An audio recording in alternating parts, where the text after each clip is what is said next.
Hello, my name is Nicole Seltzer, and in this reflection, I will discuss how I apply the NCLEX clinical judgment model when providing nursing care for patients with chronic illness, specifically multiple sclerosis. As an LPN working in outpatient neurology and infusion therapy, I have gained extensive experience supporting this type of patient population and making informed nursing judgments to improve their quality of life. Step one of the clinical judgment model is recognizing cues, which involves identifying relevant information from various sources to understand the patient's current condition. One patient I cared for recently showed signs of worsening fatigue, muscle weakness, and difficulty walking. She also appeared emotionally withdrawn, which was a change from her usual demeanor. I recognize these cues, physical and emotional changes, as cues requiring immediate attention. Step two is to analyze the cues or being able to organize and link the recognized cues to the patient's present condition.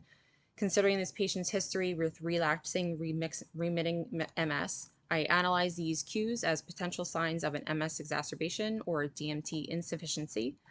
I also consider the emotional toll that the chronic illness takes on patients, especially those with MS, including depression and anxiety.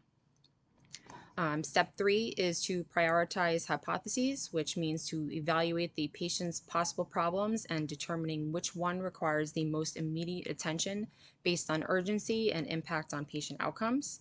My primary nursing judgment was to ensure symptom management and prevent further functional decline.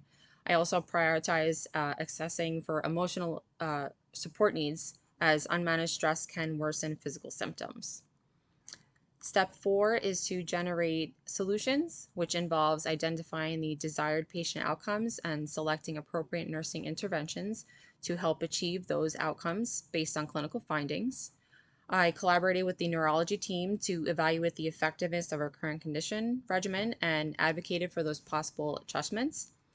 I also provided the patient education on energy conservation strategies and encouraged her to speak with our in-clinic social worker.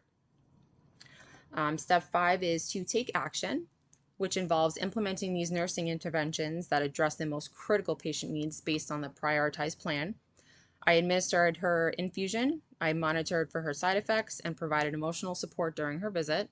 I also ensured accurate documentation of her symptom changes so the provider could adjust her plan accordingly. And step six is to evaluate the outcomes, which involves assessing the patient's response to the interventions by comparing the actual results with the expected outcomes. At her follow-up appointment, the patient reported improved energy levels and felt more in control of her daily routine. She was also beginning to participate in a local MS support group, which helped address some of her emotional as well as social needs. This experience highlighted the importance of applying the nursing process to make evidence-based, patient-centered judgments. Also, the NCLEX clinical judgment model allowed me to provide safe, quality care tailored to the unique needs of someone living with MS. Reflecting on that case reinforced my role not only as a clinician, but as a constant source of support and advocacy for patients facing chronic illnesses every day. Thank you for listening, and thank you for a great semester.